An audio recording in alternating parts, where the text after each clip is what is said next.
He called himself a painter, a charmer, a drifter, but the media called him something else, the cross-country killer. Glen Edward Rogers is set to die on May 15, 2025, after 28 years on Florida's death row. His story isn't just brutal, it's insane, and it spans the entire United States. From Ohio to California, from Mississippi to Florida. Everywhere Glen went, someone turned up dead. He wasn't a hitman, he wasn't a serial killer, at least not at first.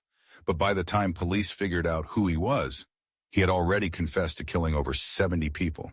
That's not a typo. 70. Investigators confirmed at least 5 victims, but others say the number is far higher. And yet, he never looked like a monster. Blonde, handsome, friendly. He'd flirt with waitresses, charm lonely women, then vanish the next day, leaving behind blood and questions. In '95, his trail of chaos finally caught up to him, in the most horrific way. That year, a woman named Linda Price was found dead in her Florida apartment, stabbed, beaten, burned. Her neighbors remembered her new boyfriend, a charming stranger named Glen, who had disappeared just hours before she died. Security footage showed him withdrawing cash from her ATM, wearing her jewelry, smiling. That image sealed his fate. Police across the country compared notes. They found similar cases. A woman in Jackson, Mississippi, another in Los Angeles, another in Ohio. Each time, different state, different name, same style of death. The FBI issued a nationwide alert. TV shows ran his face on the evening news. And then, he called his own brother. He said, "I messed up. I killed her. You should probably call the cops." Police traced Glen to a motel in Kentucky. When they knocked on the door, he didn't resist. He smiled, lit a cigarette, and said, "Took you long enough." In the interrogation room, he was calm. Too calm. He confessed to killing Linda Price. And then, he confessed to 4 more, but what shocked detectives the most was what he said next. He claimed he was the man who murdered Nicole Brown Simpson. Yes, that Nicole, O.J. Simpson's ex-wife. He said he met her while doing painting work in L.A., that she let him inside, and that someone paid him to send a message. The world laughed. Media said it was a sick joke, desperate for attention. But Glen knew details of the crime scene that weren't public, and he had lived just 4 blocks away. Still, prosecutors didn't pursue it. They already had him for murder in Florida, and that was enough to sentence him to death. In '97, he arrived at Florida State Prison. Death row. He didn't cry, didn't argue, didn't beg. He just asked for a canvas and some paints, and then spent the next 28 years painting women. His cell walls were covered in portraits. Blondes, brunettes, redheads. Some people say they were his victims. Others say they were women he never got to kill. In 2009, he wrote a letter to his brother. "I'm not afraid of death. I'm afraid I won't be remembered." He became something of a celebrity on death row, giving interviews, selling prison art, even claiming he had a movie deal in the works. But the state didn't forget.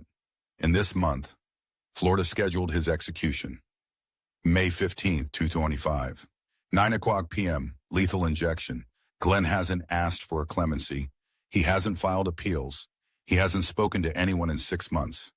His last meal request? A single cheeseburger. No drink, no visitors, no priest, just silence. May 15th. The day Florida had been waiting for. The execution chamber was cold, lit with one flickering light. A Bible lay unopened on the table.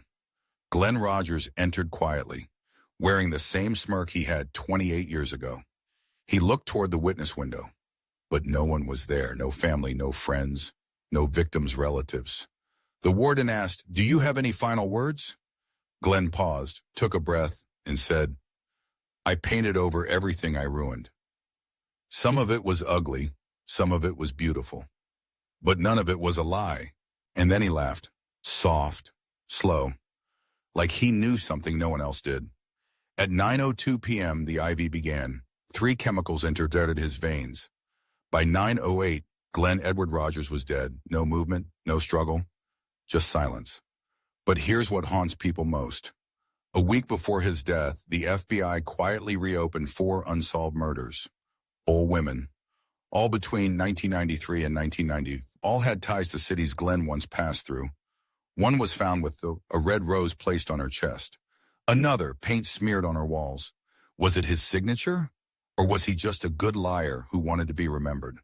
To this day, we don't know how many people Glen Rogers actually killed. 5, 10, 70. Some believe he wanted to die as a legend. Others think he was just another con man who happened to be a killer. But one thing is certain, his story ended in silence, and nobody cried. What do you think? Was Glen Rogers a forgotten psychopath? Or a twisted artist who painted his way into infamy? Let us know in the comments. Your voice matters.